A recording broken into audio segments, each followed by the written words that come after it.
Old school. Okay. Here. I'm gonna get my phone.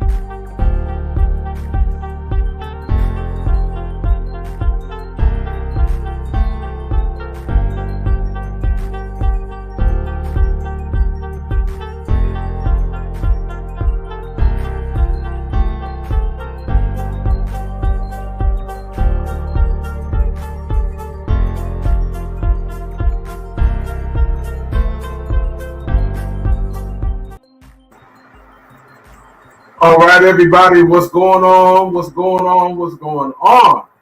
This is a wonderful, wonderful night. It's not just because it's Thursday, it's that you're spending time with me. I appreciate you guys so much. Welcome to another DMP Speaks Live. I'm excited for y'all to be with me every week. If you're new, my name is David M. Pinkston, but I go by the name of DMP Speaks. I am a motivational / empowering speaker, but I'm also a self-esteem and confidence coach. I want to see you not only win, I want you to learn how to become the best self that you can be. So with that introduction again, welcome to my live stream showcast tonight. So tonight I am not by myself, as you can see. I actually got somebody with me on tonight. Her name is Trauma Coach Mila, but I'll have her introduce herself in just one moment. I need you guys to do me a quick favor. I need you all to go and share this on your page, because tonight is going to be heavy, heavy, heavy. I'm going to say that again. Tonight is going to be heavy. The reason why tonight is going to be heavy because, as you can see, she's a trauma coach. We're going to be talking about something real tonight. The topic tonight we're going to be talking about is how trauma creates toxic, family relationships. But I said let's broaden a little bit, just relationships in general. How trauma creates toxic relationships. That's what we're talking about tonight.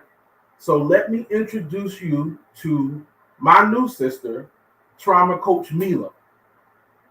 You can say hello. Can you hear me? Hear you. Hello, Okay. everyone. I am Shamila, but I go by Trauma Coach Mila, and Yes. I am a trauma recovery coach. I am based out of North Carolina, originally from the West Coast, West Side, for anyone who's listening from there. Yes. I guess Dave is honorary, Just I'm a gonna let little him bit. be I got a little honorary family over there. from the West Coast. There you go.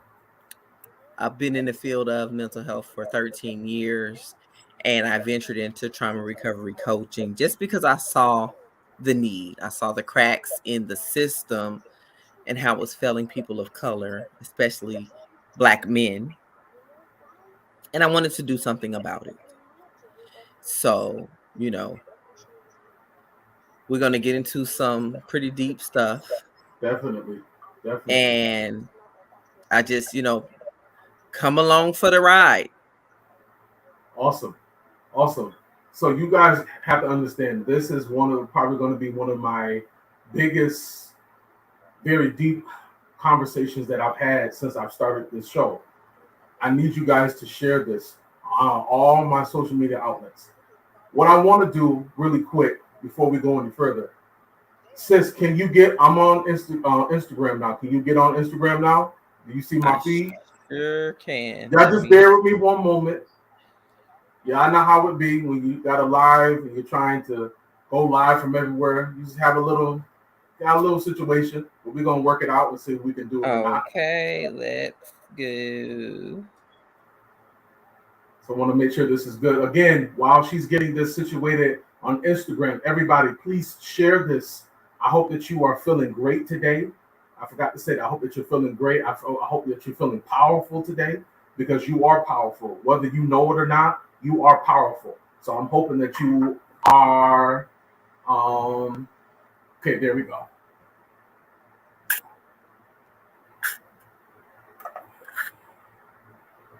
Let's see. Give me 1 second, everybody. All right. Hey. There you go. Told you I got you. All right, everybody. So everybody did not. 2 places. I feel special. Yes. Let's do this. Turn your phone down just a little bit. All right. Now speak. What's up? Okay, that sounds better. I turned it all the way down, so if y'all can't hear me, I think I hear you good. Cause everybody that's watching, can y'all hear her? Can you hear me? Because I want to make sure that we hear each other. So put a 1 in the chat on Instagram if y'all can hear me, please. Please. So I'll know whether I need to turn my mic. So just put a 1 if you can hear. That's the 1. You hear an echo. Okay, maybe it's I have me. an echo. My nephew said, you said you can hear both of us? I do have, I need to move, probably need to move my phone. I have an echo? Oh, you got the echo. I got the clear. You the problem. I got Dave is the problem. I got a problem. Is that better, y'all? Let's see. Is that better? That's okay. Getting the hearts. She's good. Y'all keep saying she good. Am I good? Oh, she's breaking up. You breaking up.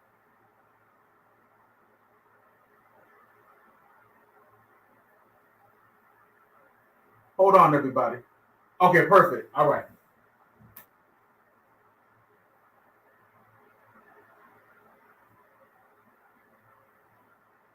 I have a clubhouse room that I do every Thursday that I did before this. Gotcha. And so what the reason why that probably happened is because I was looking for the link, and the link was that you gave me was for me being a speaker. So I was going to go back to my clubhouse room and tell them to just go to my Instagram because I'm live on my Instagram. All right. So that's what I was doing. So all right. Thank you so much. You know what I could do? I could probably ask Curtis. It's not rocket science coaching. Curtis, could you do me a favor and go back to the room that we had, because it's still open, and let everyone know to go to my Instagram because the podcast is live on Instagram. I would appreciate that very much, sir. Thank you. All right, we're good. Awesome. Okay, and we're back. It's a little tiny echo, but we're going to work with it. That is my fault because I turned my volume back up. Is that better? That's good. Yeah. That's good for me. Is that good for everybody? Thank y'all for your patience. All right. So I think we can get into this now. I think we're good now. My camera. There we go. Sometimes you got to make a little adjustment so everybody can hear and everybody can see. All right. Again, everybody, please share this with someone. You want to turn it down? Okay. Yeah, because I don't think we need volume on both, right? No. So then I'm gonna just turn it off.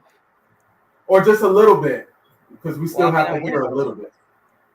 It's all the way down as far as it's gonna go. So I apologize if there's an echo, guys. Let me see where I can set this dang on phone. It has been.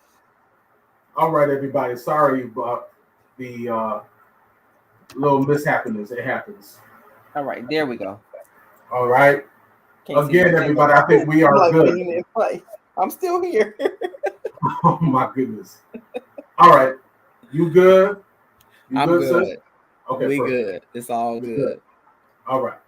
So again, just tell everybody that just came in, why did you choose to be a trauma coach and not another coach? What about trauma kind of got you to the place that it seemed like this is your passion? This is something that you really felt led to do for people that are just coming in. So I was a relationship coach for a while. I was. The market for relationship coaching is so saturated. Everybody's a relationship expert. And I mean, at this point, I'm over it. You know what I mean? Like, I think that in that area, like, we're good as people of color, as Black folks. We don't need no more relationship coaches, right? So I chose trauma recovery specifically because in communities of color, when we think about the history of communities of color, we all start out with PTSD. I'm keeping it a whole buck. We're born into trauma, right? When you think about Native Americans and what they've experienced in this country, Mexican Americans and what they've experienced in this country. I mean, that part of the country that I'm from was theirs at one point, right?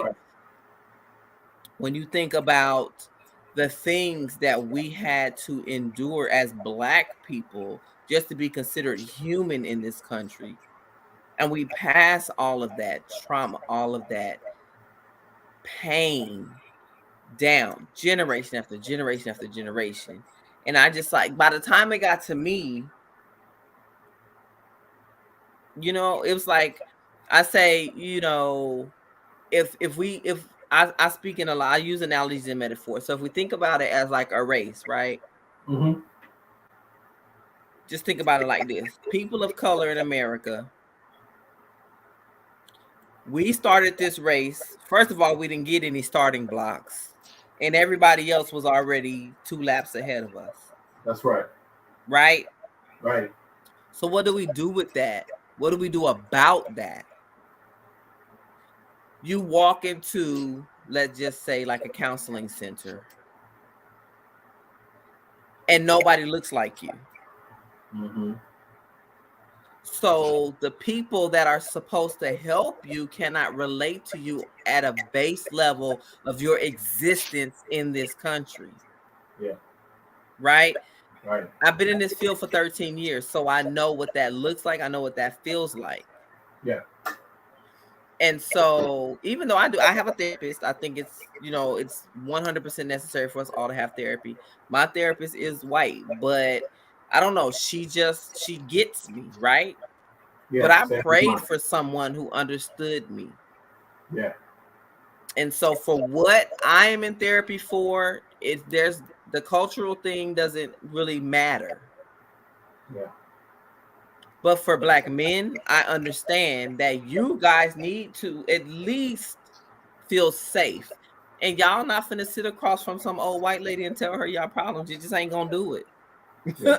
and that's something I learned as a program director. I would have the men would rather talk to me, and I wasn't even a therapist. And so I had a situation where, you know, I had a young man come in, and he was referred, and the therapist, she was very, very gotta check the boxes type. I'm more of a conversational type person. Yeah, I understand the boxes exist, right, but there's a way to get those boxes checked in conversation if you know how to ask leading questions, right? And I'm not even licensed, quote unquote. I just understand how to communicate with people. So he comes out, she comes out. I can't diagnose him with anything. There's nothing wrong with him. And I was like, let me talk to him. So I brought him in my office, and we're chit-chatting. And I'm like, so what's going on? He was like, she's mean. Huh. Wow. He was like, it feels like she doesn't care what I have to say. She's just trying to check some boxes. And so I'm like, so, you know, what's up? Like, you know, how you been? And I just started talking to him, kind of find out he battles depression. He felt like there was voices telling him to jump in front of a bus. He was suicidal. Wow. And I'm telling her this, and she's like, well, I can't use that because he didn't disclose it to me. I said, sad part is he's never going to disclose that to you. Right, because you don't make him feel safe. Yeah, you got right? To. And so that was the dynamic that existed in a lot of companies that I worked for, working in mental health crisis. Right. When I was dealing with the police here in North Carolina, when I would show up to a scene, they would be like, oh, we were hoping it was you. Yeah. Because of my ability to relate to people. And so I became a trauma recovery coach because I understand the need for someone that can relate to people at the base level of their existence. One, I got my own stuff that I've been through. Anything that can happen to a human being has happened to me, other than I've never been trafficked and I've never been to prison. Those are probably the two things that I can say. And I've not ever been in a physically abusive romantic relationship. Right. So those are the three. But everything else, I promise you, my life runs the gamut, and I'm only going on 42. Yeah. And I just figured, like, my program, Camelot Trauma Recovery Coaching, is based on the principles that I took, the things that I learned and that I used to heal after I became separated from my ex-husband back in 2016. And it was a labor of love. It's been a process, but I don't ask my clients to do anything that I haven't done. And I'm constantly studying. Like, if I was to show you my bed right now, I'm single, so about half of my bed is books. Yeah, yeah. I got books, journals, notepads. I study this thing. I want to know. I'm learning now how trauma impacts the brain and the body. And the things that I found out just reading this book, The Body Keeps the Score. If I could take my wig off, still preserve my beauty. Right. I would. I would. You were something else. But no, I got what you're saying. Yeah. So one thing I do, and I thank you to explain that, because that's important. I'll say this too. She was mentioning her counselor or her therapist. I have one too, because I've been through a lot. Haven't been through what everybody else has been through or went through. But I believe that counseling and therapy, especially when you find the right one, is so vitally important.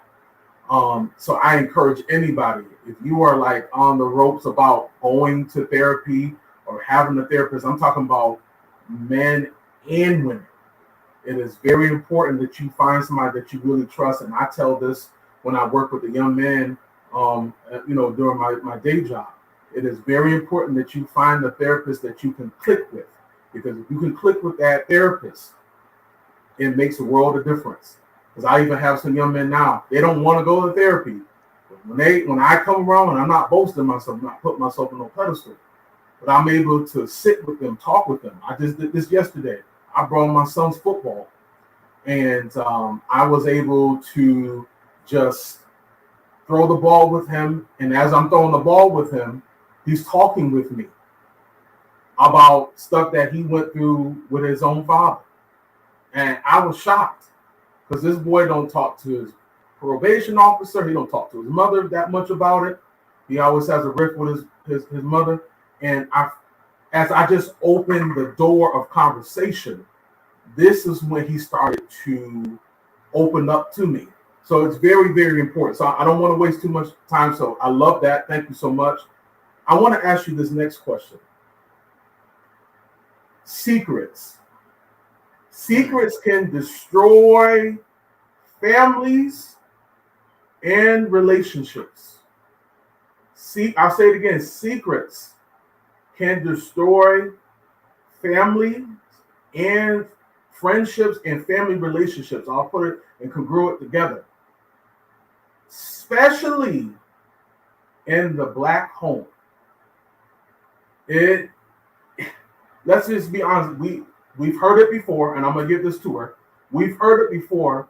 What goes on in this home stays in this home, and you better not. And I'll say it again. You better not say nothing to your teacher. You better not say nothing to the preacher. You better not say nothing to your auntie. Whatever goes on in this house stays in this house. So my question is to you, Coach Mila, is that healthy? Before I answer that, do me a favor and go onto Instagram and just add me to the video. Oh, okay. Because like when you request to join, it only allows you to be on there for a certain amount of time. Oh, okay. Give me 1 second, y'all. It kicked me off. But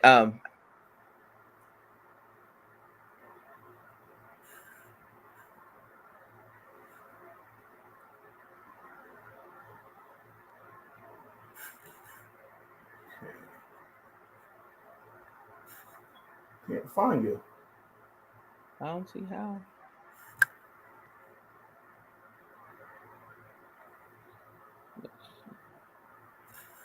I'm following you. Give me 1 second. I'll leave the video and then just go to because it'll show me as joined. You went live. Just go to me and then you can just add me. I think I found it. Okay. Sorry about this, y'all. Technical difficulties. That's all it is. Did you get it? Not yet. It's telling me to request to join versus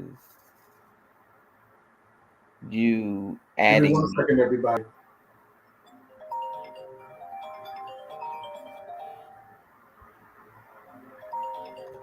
What is that? Is that my phone? Yeah. Why it ain't coming up? Hold on now. Oh, there we go. Difficulties, everybody. Just give me 1 moment. I don't like what is going on. Still didn't work? No, try it one more time. Okay. It went away. I guess I probably took too long. You probably did. I'm gonna hold it to you. All right, I sent it to you again. Okay.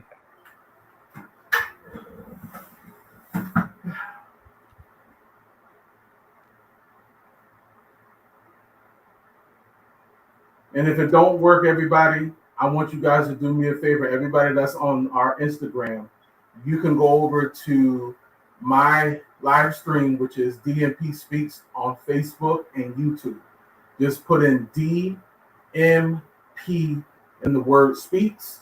You'll see my live feed from YouTube and Facebook. I'm going to get all together and then let's see.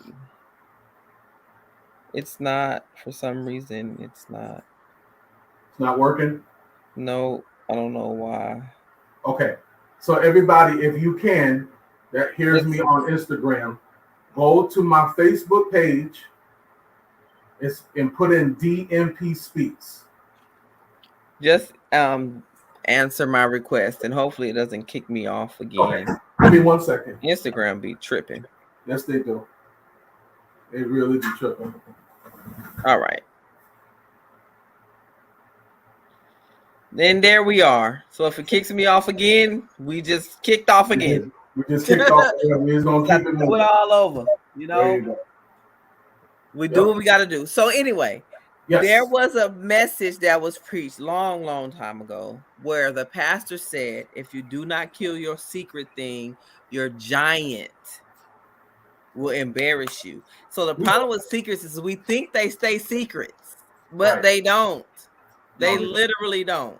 It's impossible for a secret to stay a secret because somebody's going to find out, right? And that thing becomes almost larger than life, correct? So like you and I talked before, there's a scene in Medea's Big Happy Family, I believe. Yeah, we were trying to put it out, but it didn't work, y'all. Sorry. Where they're having dinner and Bow Wow's character Byron finds out that his big sister is his mama. Right. Whole life he's thinking, that's my sister. Now his other sister knew, right?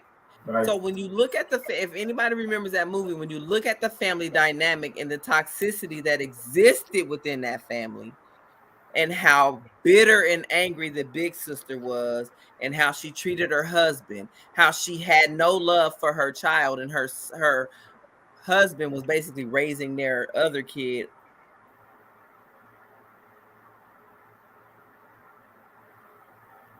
She had nothing for that kid. That was in the middle was kind of like invisible and the people pleaser, right? So if you understand trauma response, you have the fight, the flight, the freeze, and the fawn.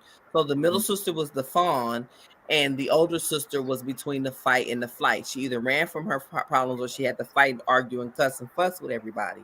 Now, was she successful in her career? Yeah, she was successful in her career because that's easy. It's easy to succeed because that's part of running, or the escapism part of trauma response is I pour myself into my work because then I don't have to face me, right?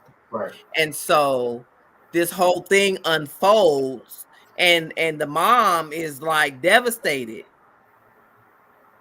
and then she passes away. The issue I had with the movie is there was never any accountability on mom's part, right? That's correct. Never thought about that. She never had to take responsibility for raising that boy as her son and thinking that secret was going to stay a secret. And thinking it was okay, and that was a big issue.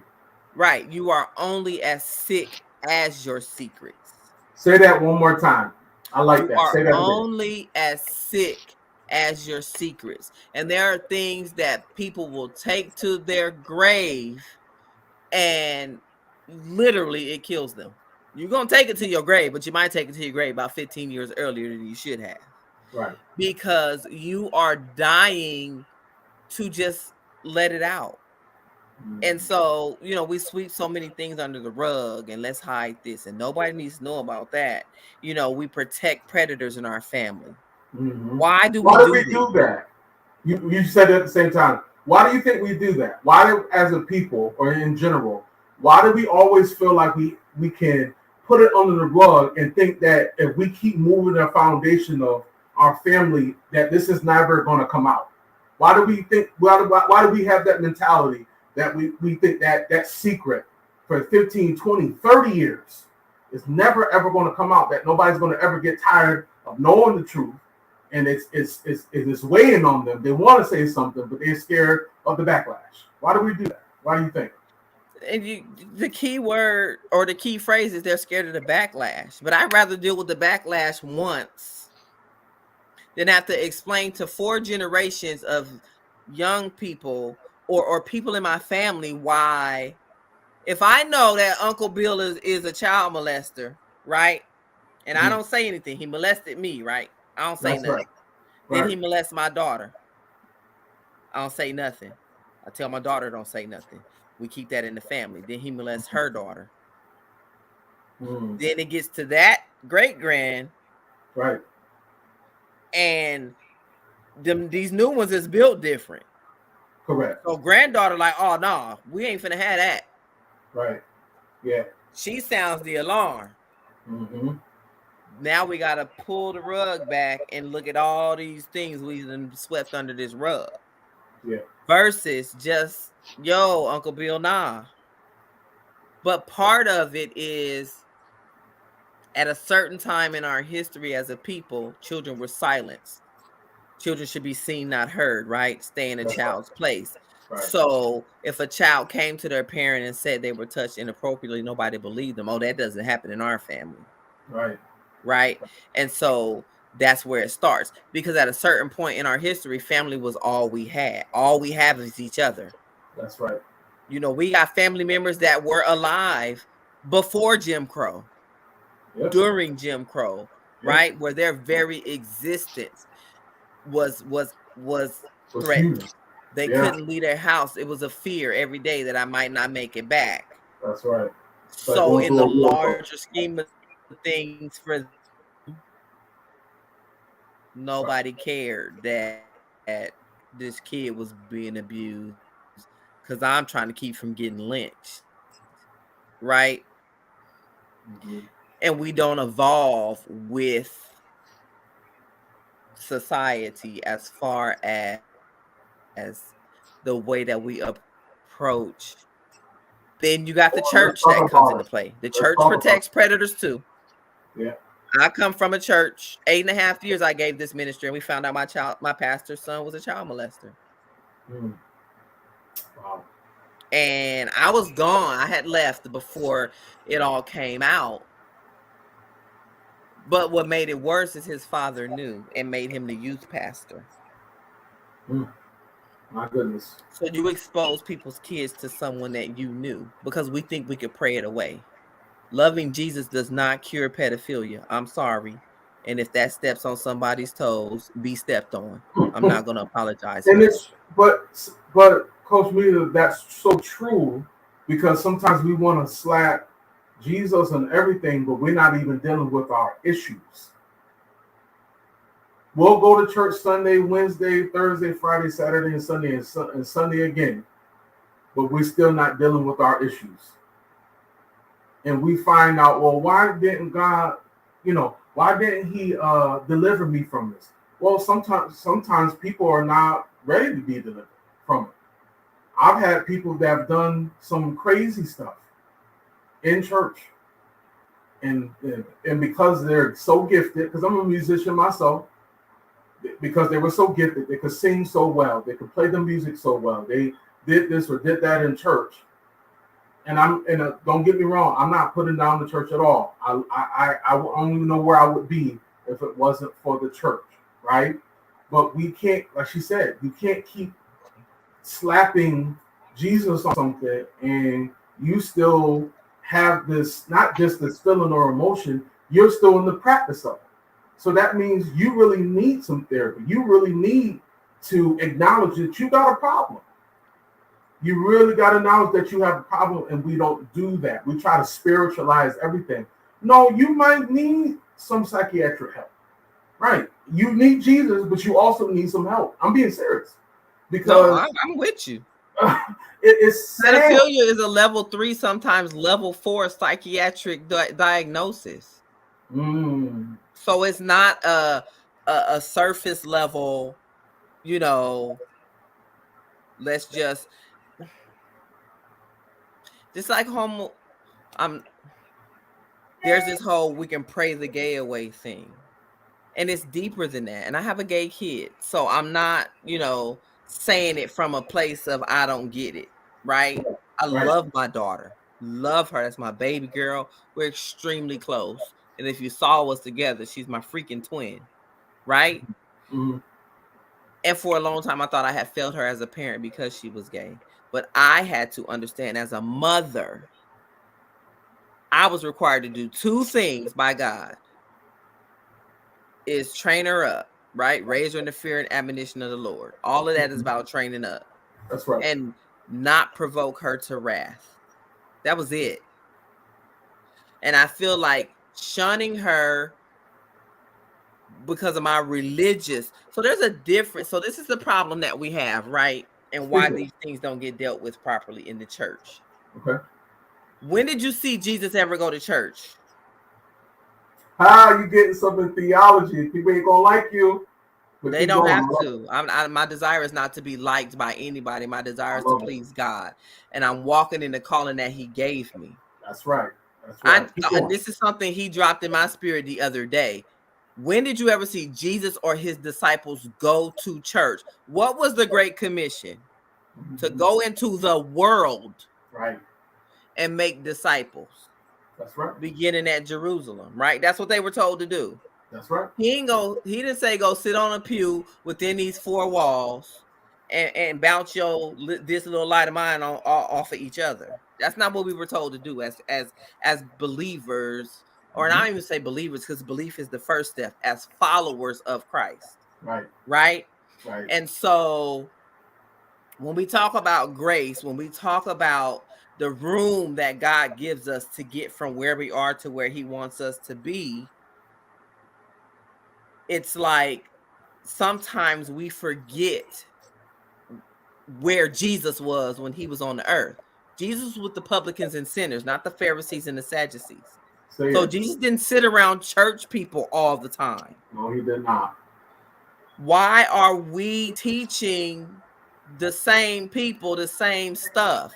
We're supposed to train to be disciple and go out and make more disciples. That's right. Versus the disciples talk to each other about discipleship. That doesn't even make sense, right? That's like teachers sitting in a conference room teaching each other all day. Right. And you're not teaching your children, you're not teaching your kids. So yes, we are supposed to be disciples, right? Right. We're supposed to be discipled. We're supposed to be discipling. That is the definition of ministry. A ministry is a servant. Who are you serving? You are serving the people. This is the thing that God revealed to me. I pray a lot. I fast a lot. While we were yet sinners, Christ died for who? The ungodly. Right. Yeah, we talked about this. Yes. Right? So I said all that to say, The reason why a lot of things don't get dealt with properly in the church and people get further traumatized and further victimized within the walls of that building is because they get so focused on the building that they never develop a real relationship with God. They have a relationship with a pastor and a ministry and a leadership staff. Right. But where is Jesus in all of that? And I'm saying, because I had to unpack this myself when I was on the wrong side, or no, I feel like I was on the right side of a church split, right? When things started happening, and I had to realize I'm an adult. Why am I what the heck? Right? 8.5 years I gave this ministry my entire 20s, and I was more depressed and suicidal and just distraught, overweight. Just like if I showed you a picture of me then and a picture of me now, I actually look younger now than I did as a part of that ministry because I was just so miserable. I understand. I'm not even going to speak on it. I totally understand. Feeling drained, can't talk. When you have trauma, right, and you can't talk about it, that's a whole nother situation. But when you want to go to someone and you can't go to them because they try to slap a scripture that has nothing to do with what you're dealing with. Because they're ill-equipped. What real training do you have to be a pastor? That's a big one.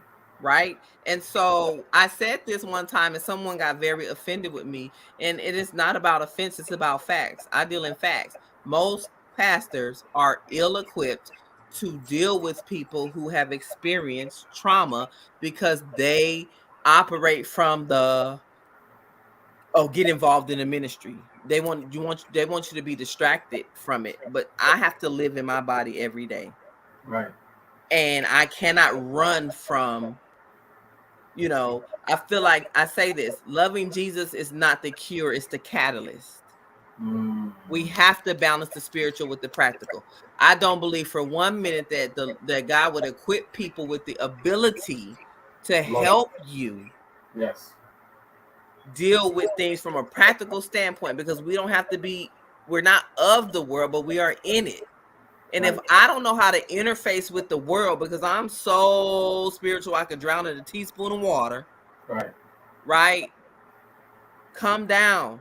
I got to deal with people. Right. Think about Paul and his sermon on Mars Hill. He was thinking biblically, but he was speaking secularly. You have to be able to meet people where they are. That's what Jesus did. Yes. The woman with the issue of the blood, he ain't preached no sermon to her. He gave her what her life was. Right? And what happened? I mean, the woman at the well, excuse me. At the woman, okay. Yep. The Samaritan woman at the well, right? But even the woman with the issue of blood knew. All I needed to do was touch him. That's all she had to do. He didn't have to say nothing to me. I just got to touch him. To her faith. That's right. That is right. And so that's what I'm saying. So, but we don't balance the spiritual with the practical, and practicality is necessary. And because we don't do that, people don't heal, and they will sit on a church pew and be miserable. That's why the suicide rate, the divorce rate are so much higher within a church environment than they are in comparison to the rest of the population, because we don't deal with stuff. We slap a prayer on it and I'm gonna put some oil on your head and you slain in the spirit. And I'm gonna say this, and that's not how that works. That's not how it works. There's no small groups. You have Sunday morning and you got Wednesday or Tuesday. That's never enough. We're gonna move from here. Yeah. But there's not enough of that help. So you have the spiritual, which is very important. This is who we are. We're spirit beings. But at the same time, where is the help for, like you said, the practical? Where is the help for the emotional? Where is the help for the relational? Where is the help for the professional? Where is the help with the financial? Right. You know what I mean? So that's a whole nother topic. Yeah, I want to go into that conversation another day, another time. But I want to go, and this is good. I want to go into another section, and I need you guys to do me a favor. Thank you for being so patient with us. I really appreciate it. This is a great conversation. If you're enjoying this tonight, please share this on your page. If you're enjoying this, share. Tell somebody. Tag somebody in this. Share this information because tonight I want to help you break free of these toxic relationships. I even want you to break free of your trauma because I want your self-esteem to increase. I want your confidence to increase so that when you are dealing with this trauma, you're not allowing the toxicity of these relationships to overtake you. So please share this. I want to go into safe places. I'm excited to hear what you have to say about this.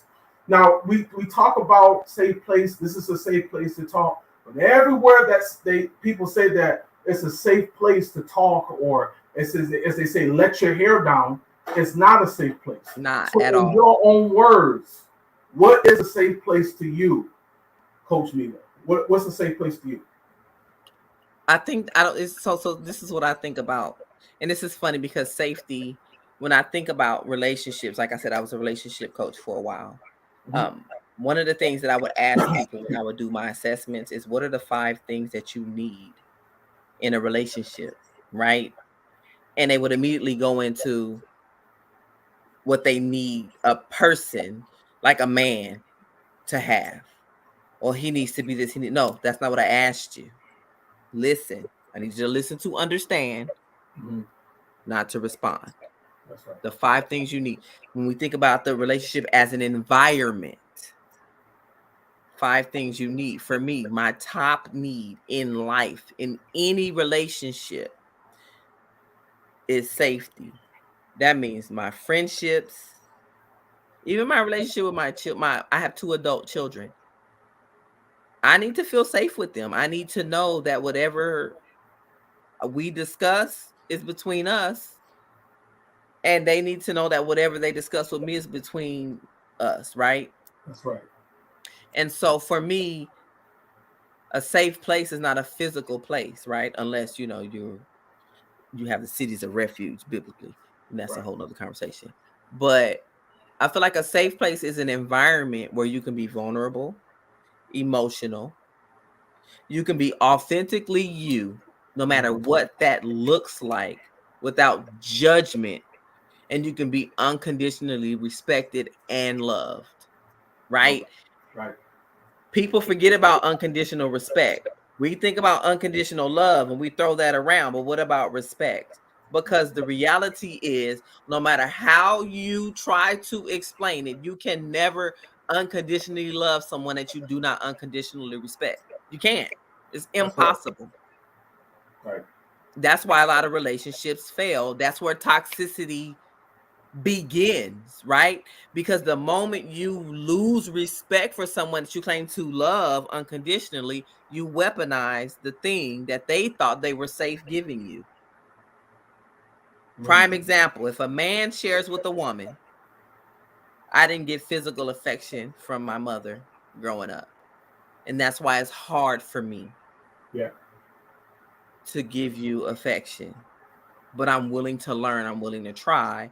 And he says that, and he's crying, and tears are streaming down his face because he loves this woman and he feels safe enough to share with her.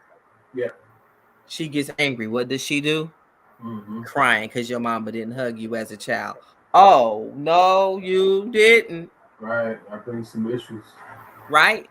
So problem becomes, now you have ruined his ability to feel safe in a relationship. That's so good. So every other woman after you is being held hostage to your lack of an ability to unconditionally respect him because you traumatized him. And what does trauma do? Trauma paralyzes your ability to experience a full range of emotion. That's it. Right?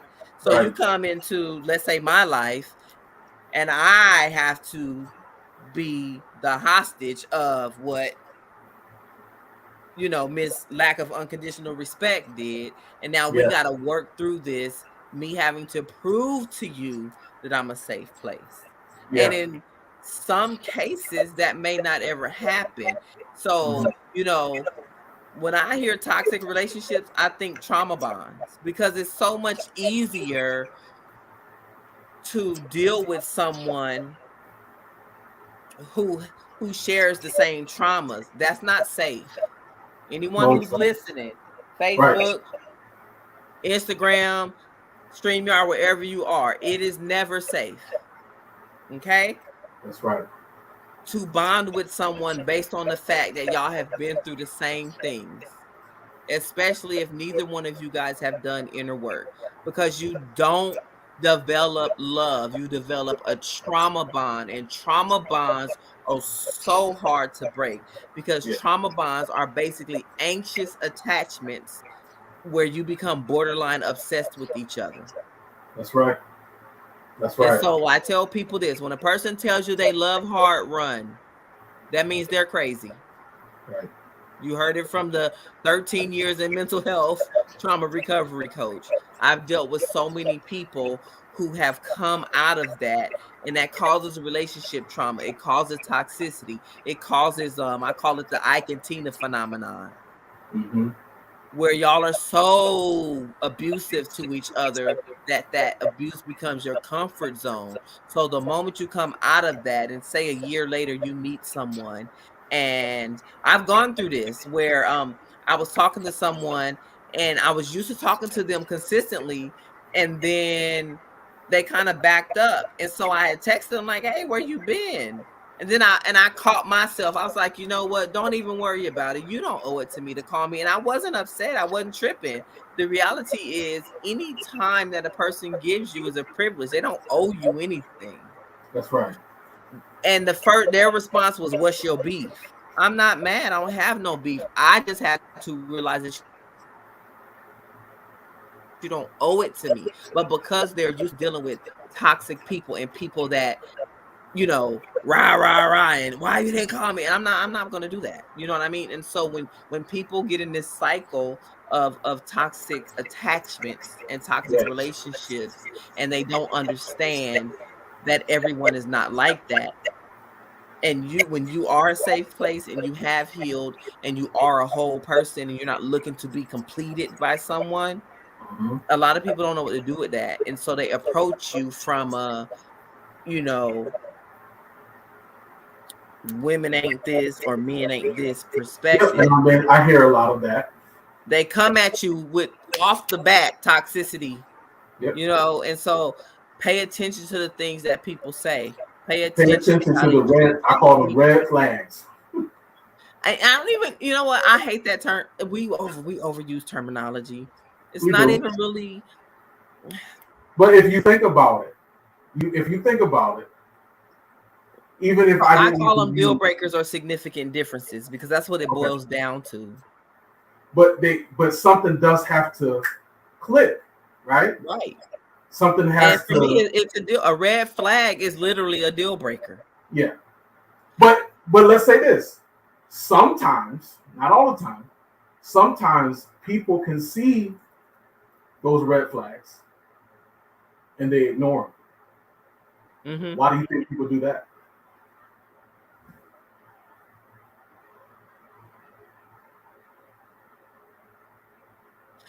People want to date potential, or the idea of what a person can become.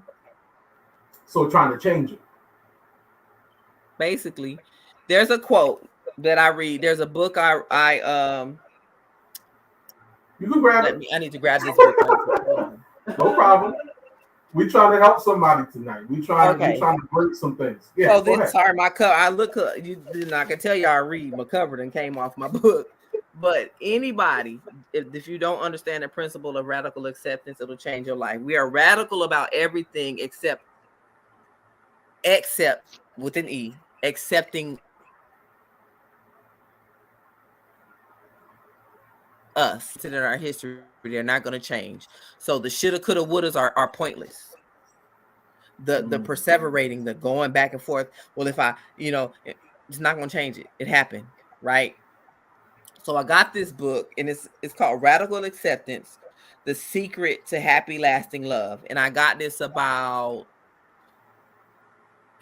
it was a few months after my divorce was finalized, because I figured I'm the type of person that believes in becoming a student of that which you seek. I desire remarriage.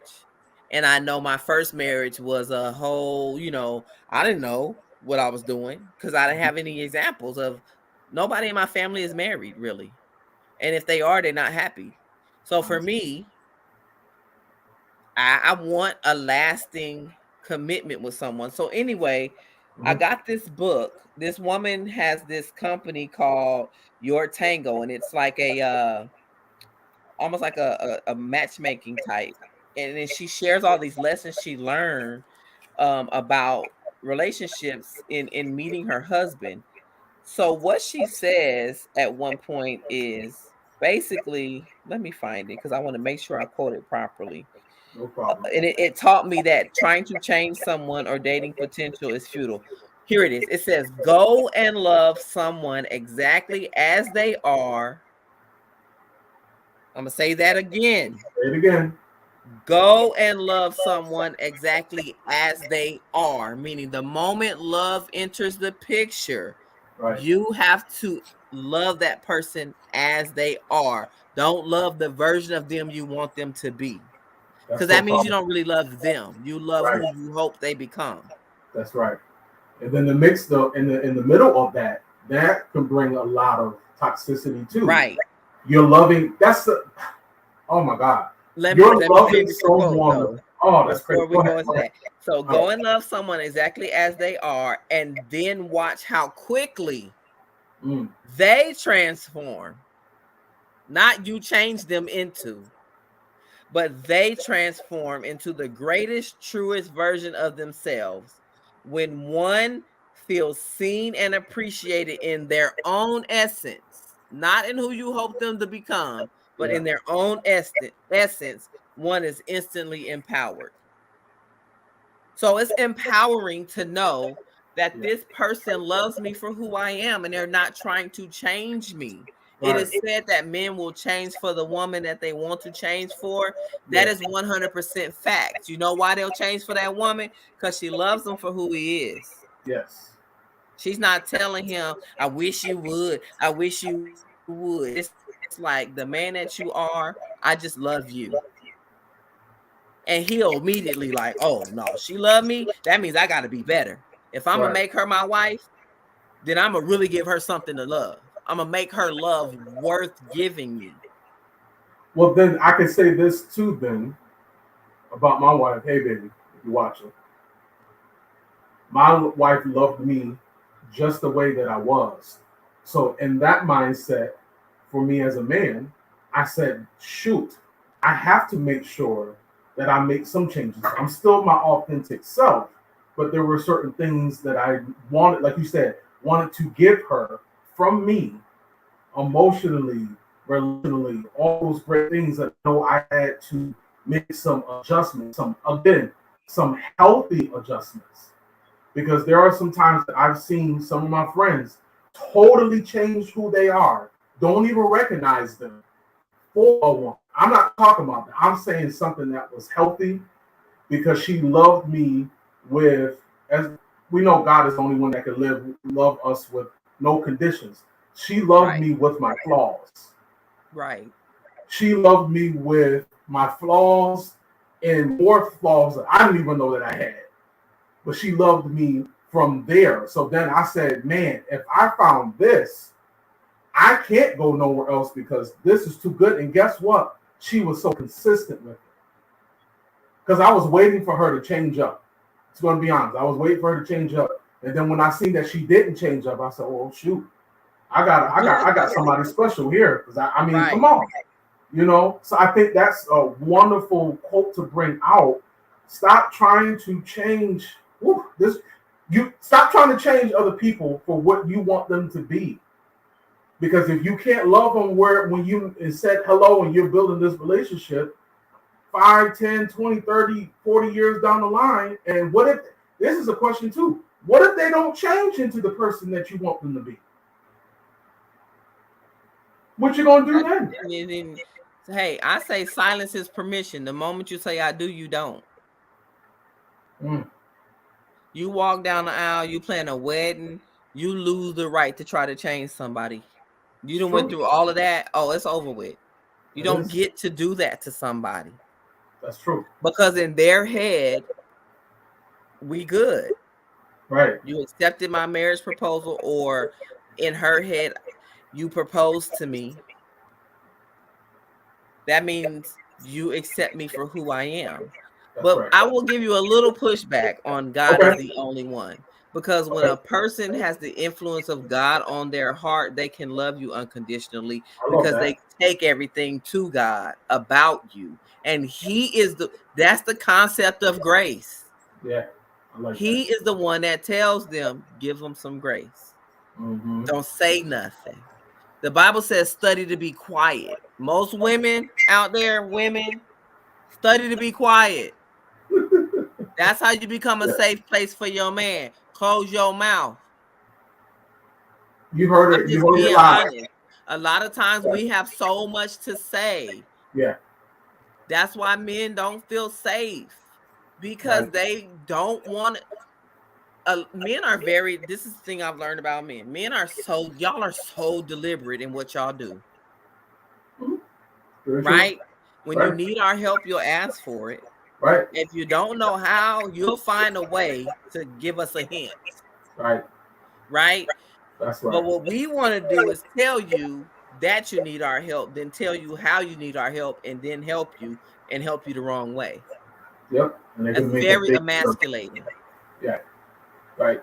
It's like that's where, again, toxicity enters the picture. Right. But that's based on our own trauma. A lot of us women,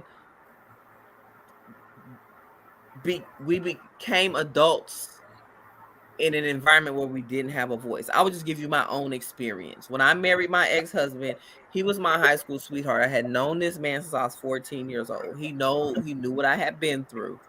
So when I married him, I married him fresh out of prison. In my head, this was my logic. I got 3 kids. My self-esteem was in the toilet. Nobody's going to want me. He wants me. I can make him the man that I need. Right. Right. That's not how it happened. He had a full-blown alcohol problem that existed even while he was incarcerated. And he was still, running around with his other 2 kids' mom. And I was a safety net for him, because I bought him a brand new wardrobe. He had everything he needed. He didn't have to work for anything. Mm-hmm. I didn't understand how it was emasculating for him, and he didn't feel like a man. He just didn't know how to express that, right? Because he got out of prison, and between me and his parents, he didn't have to do anything. And even the job that he ended up getting, he was in California, I was in North Dakota because I was in grad school. He ended up having to move to North Dakota while he was still on parole. I got his parole transfer. I did everything. Got him the job. He walked right in. The friend of mine walked him right into the superintendent, got him the job. It was that simple. And so I think, like, in retrospect, it's like I feel like he felt like his whole life was in my hands. Right. And so it just started to kind of dismantle itself. Mm-hmm. I became pregnant very early on. Then I got pregnant again. We had our 2 boys are like 16 and a half months apart, maybe. And we were separated longer than we were actually together in the house. The drinking, it was so bad. It was so bad because he had his own trauma and his own things. His mother gave him everything, as far as provision. He was the best dressed boy in our school.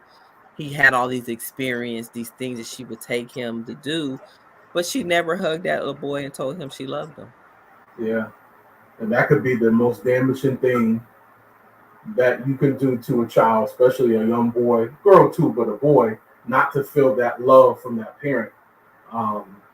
His mom specifically, you know what I mean? For boys, it's their mom. Yep. For girls, a lot of times it's the father. That's correct. I did my clubhouse. My last 2 clubhouse rooms were about toxic parenting, broken parents, and there's a concept of emotional incest and enmeshment that occurs with mothers and sons, where they make their kid responsible. it's like the absent parent, you know, the father leaves, and so now the son has to be the man of the house, which don't do that. He's a kid. Right. He ain't even, you know, In the excuse right me, mind to be but able had a to wet do it. dream yet. He ain't a man. Right. You know what I mean? So, Right. you know, my oldest son is 10. He came in the house saying that one day. I was like, no, you're not a man. At the time he was 9. I was like, you're 9, be 9. Thank you. Right. You Be a know, kid. I got this. I'm the mother and father, mom. I'm just a mom. That is the purpose that I God love gave me that. in my children's life. I can't be anything else. I'm not a man. Yeah. So I'm not trying to replace their For me. father. Right. That I You're can't just do doing that, you're no doing matter your how hard I thing. try. Correct. And so I believe that, you know, we teach our children, we pour toxicity into them because that's what all we have to give them. Mm-hmm. It's like the concept of a filter. If you don't have some sort of filter, for me, Jesus is my filter, right? So Right. everything that I pour into my kids goes through him. So if it's dirty, it comes out clean when it goes through him. But a lot of people have nothing to filter what they pour into their kids. So they pour mud right into their children, mm-hmm. and they expect their children not to be It's dirty. generational. It's generational. Yeah. Right. It becomes generational, excuse me. And that's the cycle.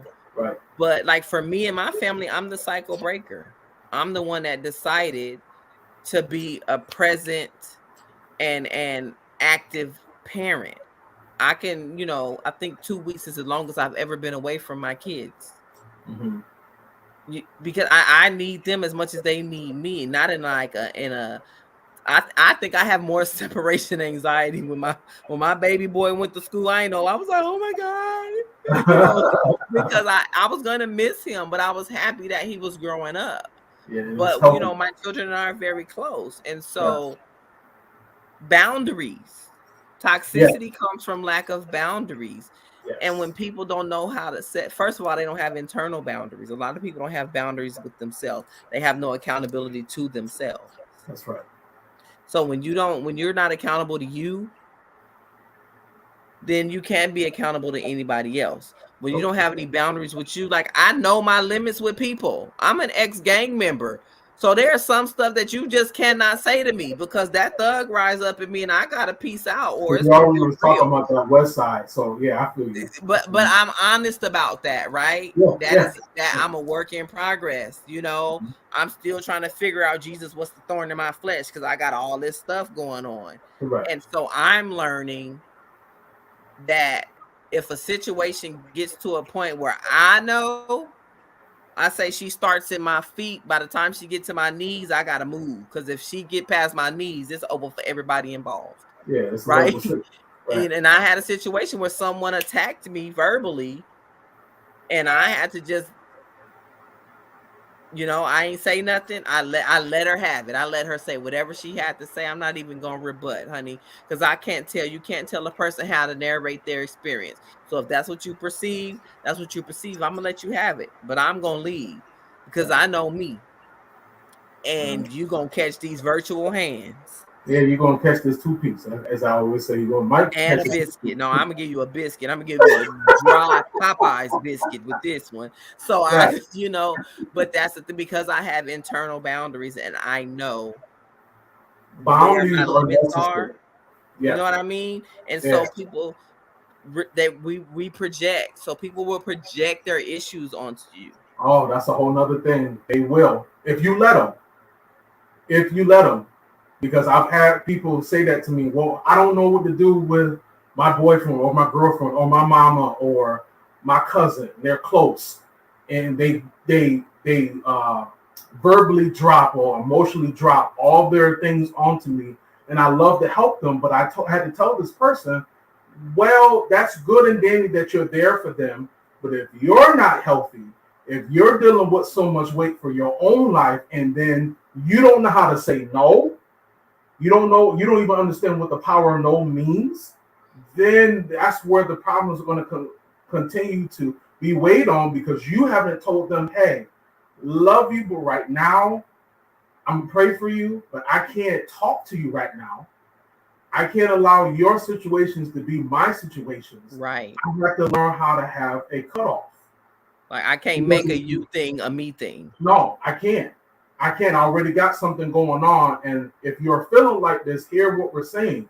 We're not saying not to care. We're not saying not to be for that person. Maybe you can be there for that person in a different way. Not maybe the same way that you did before. You never have to. You are not a landfill. Right. Stop being people's emotional landfill. You don't have to let people dump on you for the sake of caring. Yep. I have a client. I literally had a conversation with my client about this yesterday because she said she struggled with boundaries. When you have a big heart and you just genuinely love people, you think that, you know, loving them means that you have to let them dump on you. And that's the pattern. No is not a bad word. It's not. I'm the queen of no. Nope. No. I'm quick to be like, nope, can't do it. Ain't gonna do it. Don't want to do it. Right. I'm grown. Right. I have a right to decide. Right. And so sometimes, like I said, when we come to a point where we've grown up so long without a voice, even as adults, we don't know how to find your voice, find your no, and be okay with saying no. That's right. And then that's the end of the conversation. Should be no more than that. Right? So that's going to be a no. I love you, and I'm going to get off the phone. Because after you say no, they're going to try to guilt trip you. Conversation over. Right? And that is the pattern that you have to get into, because peace is priceless. I'm so sorry. And I'm not going to destroy my blood pressure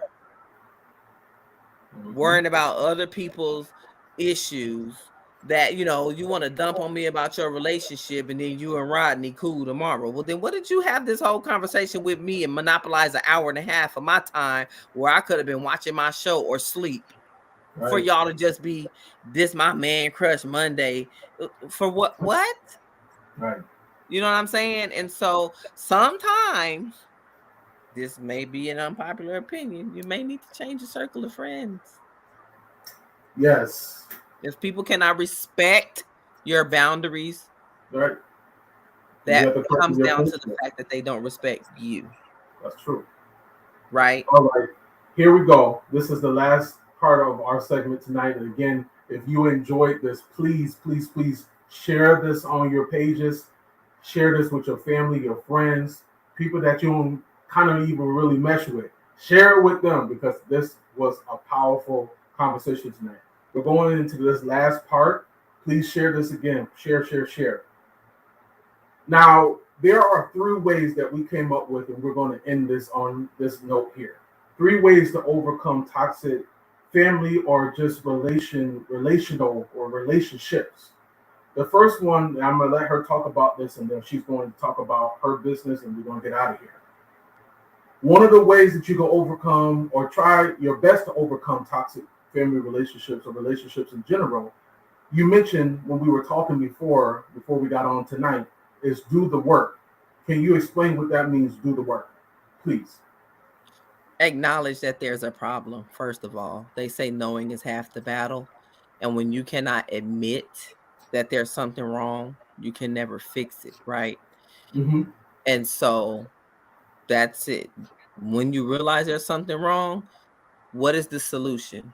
So what's the issue, right? If the issue is if we tear it down to the studs, the issue is I battle depression, right? Mm-hmm. Then I go see a therapist and I get help for my depression. Right. So that my depression does not impact the people that I love. That's right. Right? I'm gonna make this about me or you and not other people, right? Mm-hmm. Or it could be that you have anxiety, whatever. When you look in the mirror and you face you, ask yourself those hard questions. What's really going on here? Right. Am I the problem? And this is, maybe you may have to have this conversation with God as well. I've had that conversation with God. God, am I really who I think I am, or am I fooling myself? Right. Because if you fooling yourself, guess what? You fooling everybody else, or you might not be fooling everybody else, right. And you may be your own fool, right? Imposter syndrome. Yes. Right, that part. And so that's where it starts, is acknowledging that there's something that needs to be, I hate to say fixed, because fix is a bad way to approach it. There's something that needs to be dealt with, or I guess unlocked, right? Like that, yeah. Because I think in the especially in the Black community, we are adept at compartmentalizing. I know me, I would take things that happen, I'm gonna put that in the box, I'm gonna lock it away. And so there's all these boxes that had to be opened up inside of me in order for me to heal. And that stuff runs deep. Trauma runs deep, like real deep, And so there are so many different treatment modalities nowadays. I am not an advocate of medication. I'm not. Now, if you have a bona fide chemical imbalance and you think medication is going to work for you, take it. I'm not going to tell you to not do what you feel works for you. But I know I had my own experience with depression meds, and it was a terrible experience. So I don't ever encourage anybody to get medication. There is EMDR, which is eye movement desensitization reprocessing, which basically helps you deal with trauma. It helps you go back, you kind of relive the memory, but it breaks it up, and you keep going through it until it no longer hurts. I've been through it myself, and I'm here to tell you it works. That's how I dealt with my sexual abuse. That's how I dealt with my physical abuse, and I dealt with being abandoned by my ex-husband. It works because I can talk about those things, and I have literally no emotional reaction anymore. I don't cry. I don't even think about them anymore unless somebody asks me about them. But before, it would run in my head. So that's work. Get help. Just get help. There's too much out there. Even if you just get a book, read a book, and get a journal. Journaling is probably so therapeutic. Like I have many of a tear-stained journal. Get it out. That's right. You have to get it out. It will choke the life out of you if you don't get it out. Yeah. So this is what you have to understand. If they say that communities of color, especially the Black community, we have the highest rates of diabetes and high blood pressure. Let me tell you why. Because trauma affects your kidneys, your liver, and your pancreas. Those are the 3 organs that control those 2 diseases. Yes. Very true. So if you can heal, I'm telling you, someone who used to have medication dependent high blood pressure, I don't have to take it anymore. And it's been over a year since I've had to take any blood pressure medication. Wonderful. As I started to heal, I wasn't stressing myself out about stuff that had already happened. That's the work. That it just, what does it hurt you to heal? Honestly, ask yourself that. What would it hurt me to heal? What would it really hurt me to deal with this stuff? Right. It may hurt for that moment, but it's just that period in time where I deal with it, versus carrying it and letting it kill me. Yep, and overtake you. Because I want to tell you this as we close, and again, this has been a wonderful conversation. You are deserving of healing. If you never believed this before, you're hearing it again, and you're going to hear it again. You are deserving of being healed. Like she said, it's going to hurt. But for that moment, because you're in the process of getting that healing. And even after you get healed, just like a wound, when that wound or that scar, whatever, starts to get healed, then you have health. So you go from healing from that pain to being healthy. So I want you to find yourself getting the healing, getting the help to get healed. And once you start to get that healing, and you're in that healing process, that you can be healthy from that healing. All right. So we're in here because I know we've been on a little bit. We had a little technical difficulties, but guys, thank you so much. for coming on tonight. It's been a very powerful conversation with trauma coach Mila. Guys, thank you so much. I'm going to give her just a couple minutes to, expound on her business. And then after that, we're going to close. And then I'm going to tell you what else I got coming up. But I want to give the floor really quick back to trauma coach Mila. Let's talk about your business really quick. My business, I have two things that I have. One is Camelot Trauma Recovery Coaching, and Camelot stands for Courage, Accountability, Mindset, Empowerment, and Love Overcome Trauma. And you can find me on social media at trauma coach _ Mila, and that is on Instagram and TikTok. And right now, in honor of Mental Health Awareness Month, I am giving free 15-minute coaching sessions to anyone who likes my last reel. You have to like my last reel, follow me on Instagram, and then share the reel with somebody else. Then DM me so I know that you did it, because I have a lot of people that liked it, and I'm like, you got to DM me, and just reach out to me, and I'll schedule you. I'll put you on my calendar, and you can get your 15-minute session, because I've come across a lot of people who say they don't have anyone to talk to. I'm also starting a movement called #Love Overcomes Trauma. I believe that with my soul. The love of God, or whatever your higher power is, love of self, and love of accountability is what helps you overcome trauma. Look out for merchandise in the next 60 to 90 days that reflects that. You're probably going to see ads on social media as well. Anyone who wants to be a part of that movement can also DM me. On Facebook, I am Shamila Marielle, and that is SHAMILYA, and then MARIELLE. You can reach out to me on any social media platform if you need any type of help, if you are interested in receiving any type of coaching, anything. I'm here.